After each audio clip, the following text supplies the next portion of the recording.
Salut à tous et bonne rentrée.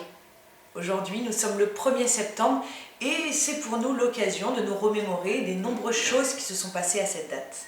Comme l'invasion de la Pologne par l'Allemagne nazie en 1939, ou encore la bataille de Chantilly durant la guerre de sécession en 1862, ou encore la découverte de l'épave du Titanic en 1985 qui a permis de comprendre comment le naufrage a eu lieu. Et il s'est passé plein d'autres choses le 1er septembre. Aujourd'hui, nous allons faire un bond dans le passé en 1715. Alors prends ton thé glacé et installe-toi bien dans ton transat. Nous allons commencer par une courte biographie.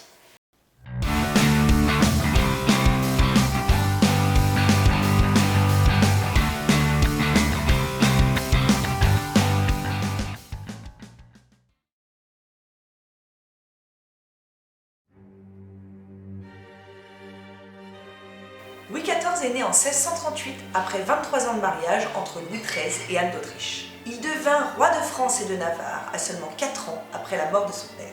Pour info, Navarre est un petit territoire situé entre l'Espagne et la France. Dans sa jeunesse, il manque de mourir pas moins de 5 fois et ressort de chacune de ses étapes un peu plus adoré. Cela renforce l'idée que c'est un roi béni des dieux. C'est d'ailleurs un roi très croyant.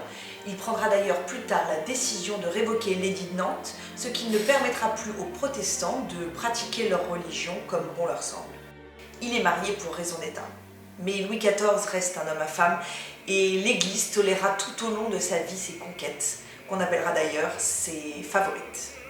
C'est aussi un très grand amateur d'architecture. On peut le voir parce qu'il est à l'origine de certains des plus beaux monuments de France, comme par exemple le château de Versailles. C'est un homme très sensible aux arts de tout genre et il saura s'entourer des meilleurs, comme par exemple le nôtre, Lully ou encore Molière.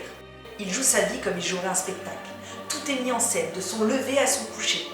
Tout doit être fait de manière la plus grandiose possible et surtout en public. Mais c'est aussi un homme de guerre. Le 1er septembre 1715, après 72 ans au pouvoir, s'achève l'un des plus longs règnes de l'histoire.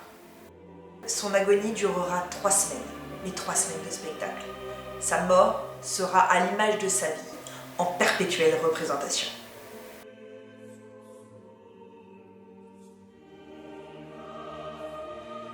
Le 10 août 1715, le roi Louis XIV se plaint d'une douleur à la jambe gauche. Son premier médecin attribue la douleur à une sciatique et préconise une médecine à base de pansements à l'eau de vie et des bains de laine d'ânesse. Les jours passent, mais l'état du roi s'empire. Le roi se nourrit de moins en moins et paraît de plus en plus affaibli. Malgré la douleur et la fatigue, le roi continue de recevoir la cour. Le 21 août suivant, il accepte la consultation collective de 4 docteurs de la faculté de médecine de Paris qui confirment la sciatique. Pourtant, la fièvre ne fait qu'augmenter. Aussi, la pourriture de sa jambe devient apparente avec le développement de taches noires. Le samedi 24 août suivant, la situation s'aggrave encore. Le premier chirurgien du roi annonce au souverain que la prétendue sciatique est en fait la gangrène, probablement causée par un caillou venant boucher l'une des artères principales de sa jambe. Les médecins souhaitent l'amputation de la jambe, mais le roi refuse catégoriquement. De plus, vu son âge et la progression de la maladie, cela ne servirait pas à grand-chose. À cet instant et pour la première fois, le roi se sait condamné. Dès lors, le monarque décide de mettre en scène sa mort comme un spectacle en 3 parties. La première partie, la mort, religieuse et chrétienne. Il y demande la confession et le pardon. Le 24 août, il réclame de se confesser. Le lendemain, il demande de recevoir l'extrême-onction. Dans la religion chrétienne, cela permet aux malades d'être confiés à la compassion du Christ. Cet acte prépare la mort du roi en bon chrétien. La seconde phase est la mort curiale. Sa mort se devait de ressembler à sa vie, c'est-à-dire entouré de sa cour et se déroulant comme dans un spectacle.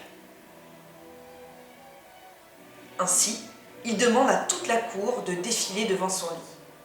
À chacun il dira quelque chose et il les remerciera même d'avoir été présents.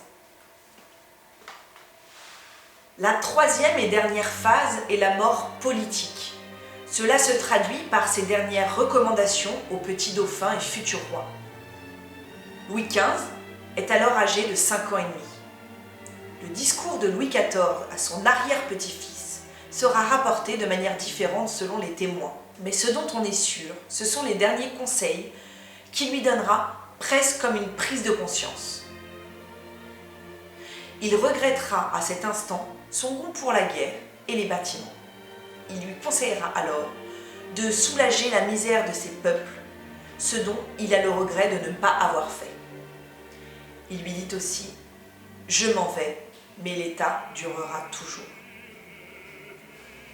C'est le 1er septembre 1715 que Louis XIV décède. Le roi est mort, vive le roi. Sur ce, je vous souhaite à tous une très bonne rentrée, une très bonne journée, une bonne fin de week-end et je vous dis à bientôt. Ciao!